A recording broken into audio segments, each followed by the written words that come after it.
Hey Rebecca, Hello, Mo. hello. Very nice to chat and have it recorded this time. Always. How about you give people a quick introduction about who you are and what you do at Griffin? Yeah, so I am our operational resilience manager at Griffin. That means that I spend a lot of my time thinking about the worst possible things that can happen to us and trying to prevent them from happening or at least reducing the impact of if they were to happen. And that encompasses lots of different things. So I look at things like our suppliers and our crisis management response and work very closely with the delightful Mo on our comms as well. Lots of different strands of it, which makes it super interesting. When you put it like that, when you say it's your job to worry about things, I'm like, actually, maybe I'm in the wrong career. Maybe I should have been done. Professional nervous person. I get paid to worry. Um, Sounds like a good job. Yeah. Um, What in the context of a bank, especially, because I guess you can have like, I mean, every business to an extent has operational, like, has the need for operational resilience. But like, Yeah. from a bank's perspective, from like a financial system, like resilience perspective, like, Yeah. what are the kind of key points that you would say make it a bit different and exciting for you working for a startup bank, especially? Oh, well, the reason I came to Griffin is part of the answer to this question because I've spent most of my career working with quite legacy technology, really established businesses, very long-serving teams. So the bit for me that is always really challenging when it comes to your technical resilience is if you've got multiple systems, legacy, you've got old servers, partly in the cloud, partly not 100% sure where all of your customer records are because some of them are paper, that makes your life so much more difficult. Whereas because we're purpose built and we have resilience as a value, that's part of our DNA, which is gorgeous for me because it means that I can immediately start looking at everything in one fell swoop rather than having to dip in and out and worry that I've missed things. That doesn't mean that I won't miss things, but it's more user error at that point than it is design. Yeah, it's not baked into the system Yes, to have bits exactly that. missing. Yeah, Yeah. yeah. But there's also like a huge part of what we do, and this makes me sound really cheesy, but it's true. Like we do have resilience as a core tenet of what we do. It's one of our values. It's really important to us. It's one of the reasons that I love working here because people take it seriously, and I think there is a culture that comes with being resilient. And that is a couple of strands. It's people not being worried about being told off for doing the wrong thing. It's being able to help people to understand the importance of resilience and all the different strands of it. We always talk about what's important with your data, what's important with your technology, but resilience is just as much about your people. It's just as much about the time that you spend talking about it as it is about, let's run a DR test, for example, and look at our infrastructure. So the fact that we do take it seriously and we're really passionate about it makes my job so much easier and so much more fun. It's really nice you said that actually, because to be honest, in my mind, when I think resilience, I often first jump to like, oh, does that mean we have like seven, I don't know, backup servers or or whatever? But Totally. actually, to your point, like it is a cultural thing as well. Like if yeah, Mhm. if someone makes a mistake and then they get told off badly, like maybe they're not going to raise that the next mistake, and maybe that's going to hide a problem, and that Yeah. becomes a But bigger also, issue. like, if someone feels like they can't raise a mistake, they might try and hide it. And that makes that issue bigger and bigger and bigger. And it goes from being a low level operational incident to, massive, massive issue that could then disrupt us and our customers. Like when you look at some of the recent issues, well, I say recent, the last like 10, 15 years, so many large scale disruptions in the financial services sector are because people felt like they couldn't speak up or because things like change management weren't quite working properly and things are being pushed through when they shouldn't have been, and then people can't complete on their mortgages because there wasn't the right culture to start with. So as much as it's about technically being responsible for our estate, it's more than that, and that's I get really geeky about it, but that's something that I feel really passionate about. No, but that does make sense. And it is nice that, yeah, that I think you brought that up, especially early on, and in this. Like I say, at least my bias often, the first instinct, yeah, is that's why I'm not doing your job. But also, it is, 90% of the major disruptions that we see, that's a statistic I've made up, by the way. But a huge proportion of the disruptions that we see in the real world are technically based, but Wow. they're never Yeah. just as straightforward as it was just a It's, failure of our technology. yeah.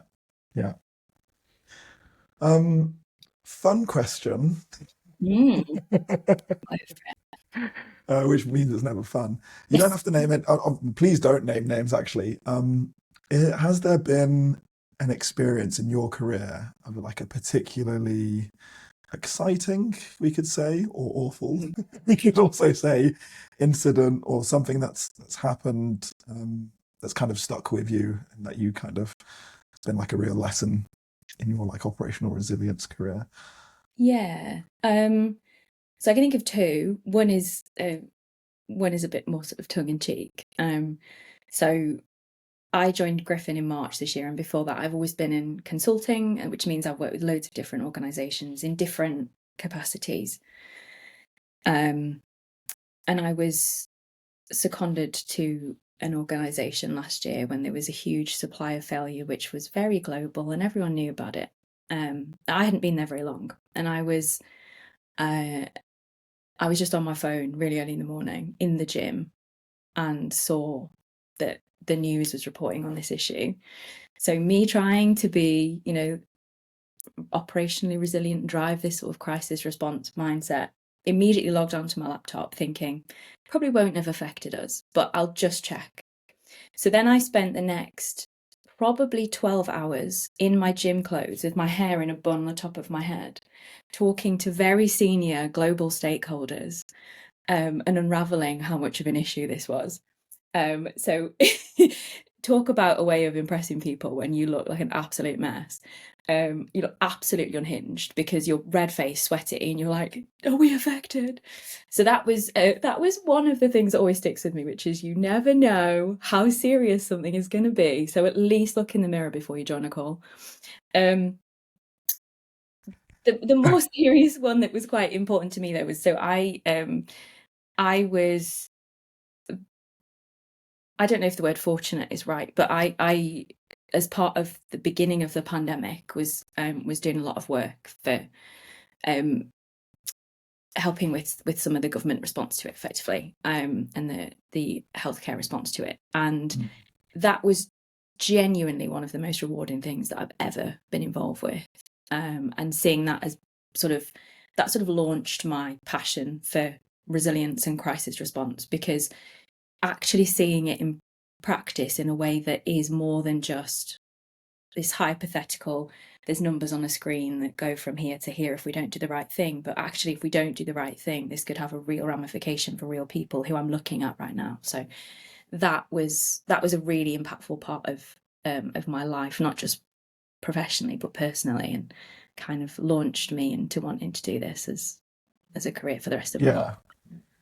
Yeah, I can get that. I think that the one thing that, now that you mention it, I think back to the pandemic is, you don't realize how much of a problem it can be until it actually is a problem.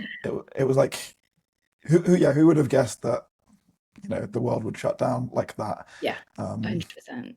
But also in terms of building that, this is quite a cheesy line, but like building that personal resilience as well. So after that, when I was helping some of the businesses I used to work with as my clients, when they were doing live responses and when they were talking about their own issues, and people were running around like headless chickens, and I get it, it's important, it's serious, but it really helped to sort of contextualize. So you sort of say like, this is really serious. Let's take a step back and think about it in the grand context of the world. Of you know, I'm sure we can find a solution, and we always do. That's what we yeah, do. yeah, But it helped me level my brain out, so that professional anxiety that I mm, need to have at least can then kind of click into this. We just need to respond and be calm, not Yeah. need to run Yeah. around and scream. We need perspective. Yeah. And that, would you say that kind of calm approach actually, it just yields better results because you're spending the energy on the right things? Yeah, like Yeah. there are so many studies in psychology, aren't there, of Mm, if you aren't thinking logically and rationally, then mm, you're not actually able to digest all the information you need. You're not actually able to think about all your options. So what I think one of the big parts of my role is mhm. to be that person who is, even if on the inside I'm having on the outside, to be able to say, these are our options, one or Yeah. two. And if everyone's running around, they've got two things to focus on, not 100. And that for me is an effective response to an incident or a crisis. It's not making the right decision, it's knowing what the options are and being able to make an informed one. Yeah. That's such a good point. Oof. Yeah. I'm panicking already. Um, One thing that has really caught my eye in the last few months, I guess, actually, is the number of severe, hugely impactful hacks that have happened Mm. on like big corporates. And one of them is actually quite close. I used to work for Jaguar Land Rover. It's like very distressing to see like old friends and colleagues kind of going through what they're going through with that like production shutdown. But it does like I at least I don't remember a time when their companies have been hacked to this extent where it's like millions, if not hundreds of millions, like in revenue or profits like at stake, and obviously that has a huge impact on jobs and livelihoods. I mean, you kind of mentioned how you might respond. How do you prep for something like that? What does that? I mean, maybe first of all, yeah. What when you see those headlines, what does that make you think in your role? Yeah, it's so interesting. So one of the kind of tenets of operational resilience, and that's not just as a practice, but in the regulation in the UK and elsewhere, is being able to prepare for disruption. And that involves looking at when these things happen with a fine tooth comb, going through them and saying, could this happen to us? And so one of the things that I'm quite focused on at the moment is looking at some of these high profile events and saying their businesses are very different to ours. Admittedly, we are not Jaguar Land Rover in any way, shape, or form. But how did this happen? What might have contributed to it? And then if there are enough lines that go through it where I think, oh, that makes me feel a bit uncomfortable, we'll do a case study. Or like the end of this year, we're going to do a big cyber exercise. So we'll be running a cyber attack scenario, which is going to be based on the incidents that have happened elsewhere. What we aren't trying to do is say we are 100% resilient, because nobody ever will be. I feel really passionately about that. Nobody is 100% resilient. It's not possible. What we can do is understand what the vectors are that would have to happen for this to happen to us, how we would respond now, how we would like to respond, and then that delta, we can then start to address it. So if there are things that we do that I think that doesn't quite sit right, or that could have been better, well, let's rerun it, let's re-rehearse it, let's fix that technical capability that isn't quite where we want it to be. Or you know testing, exercising, case studies, it's all about practically applying the stuff that we think about, because that brings it to life for us. And I probably should sort of, I'm just kind of taking over now, Mo, sorry. But when I think about All operational, good, all good. the big thing that the UK regulators at least have said, it's about preparing for disruption. It's being able to adapt and respond to it and recover from it. All the things that we talk about in sort of traditional things like business continuity and IT disaster recovery, and learn from it. And that is the bit that I think people forget sometimes, because when you're driven by a regulatory impetus, you think, well, they've said we've got to do ABC, so we'll do ABC and then we'll put it on a shelf. But that learning from and constantly iterating yourself and from what you see outside, that's the bit that helps us become more resilient and it strengthens us. That's the bit that I always hammer home. I think that's a really interesting point, especially in today's world when things move so quickly. It's like Mm, you can't afford to put it on the shelf. no, It's going to no, gather dust very, very quickly. Yeah, 100%. Yeah, yeah. 100%. And you know, the reason that we're seeing so many high profile, really major disruptions is so complicated. You know, we can't anticipate peaks and spikes over the next 5 years and say, well, next June there's going to be another one. But what we can do is say, this is something that we understand about our business. This is something that we understand about what's happened to somebody else's. Let's try and fix that. You know, we talk about these things called vulnerabilities in resilience. And then once we've addressed that, it's kind of like one off the list of things to worry about. There will always be other things to worry about. That's my job. But we can be educated and go into it with our eyes wide open. I mean, as you're talking, Rebecca, it makes me think it is. Correct me if I'm wrong, but it's such a broad Mm. role in the sense that you have to have an understanding of basically every aspect of the business. No.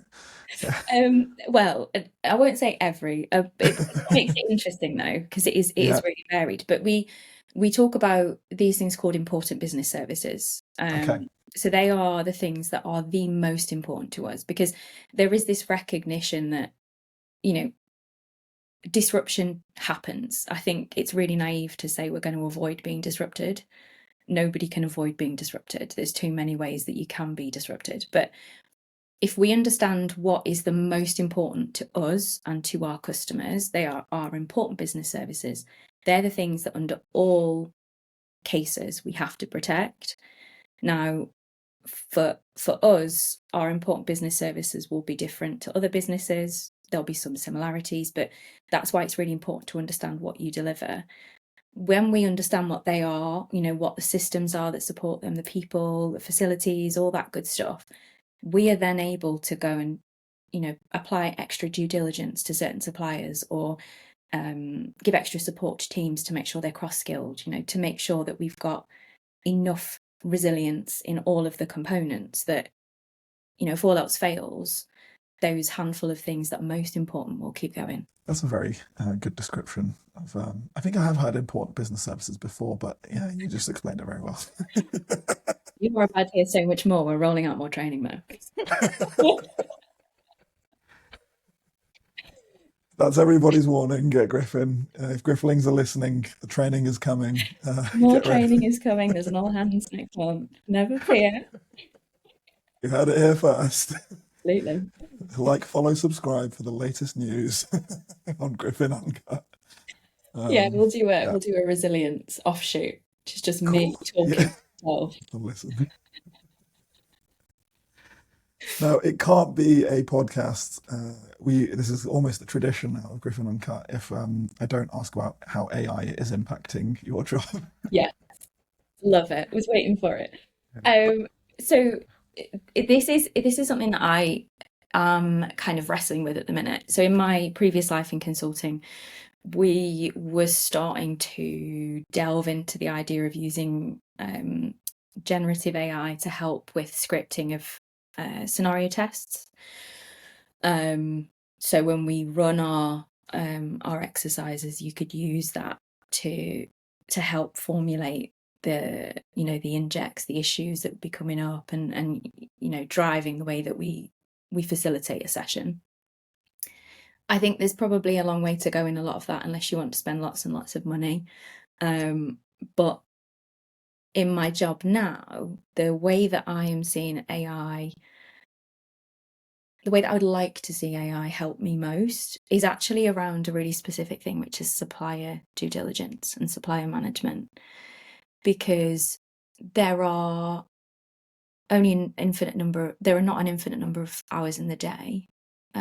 So being able to have a tool that supports me in monitoring our most important suppliers, it is invaluable, because otherwise it's, you know, it's just me sitting there with my friend Google and trying to find out if any news has come out about the ones that we care about the most.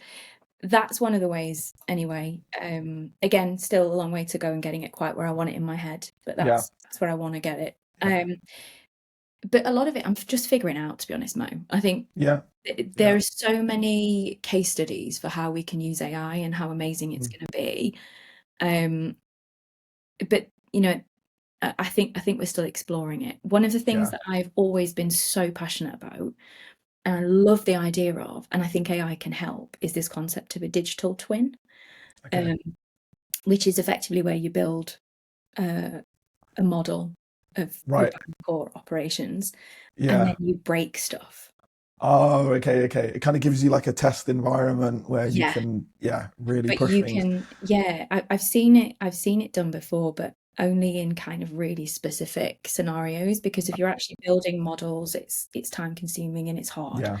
Yeah. And I think that if we can harness AI to build some of that stuff, we can Mm. throw everything we want at it, and that in itself will Wow. make us so much more knowledgeable about, our capacity, our kind of pinch points, how good is a workaround? We think it's like this, let's throw some volume at it in a model, Mm. Mm.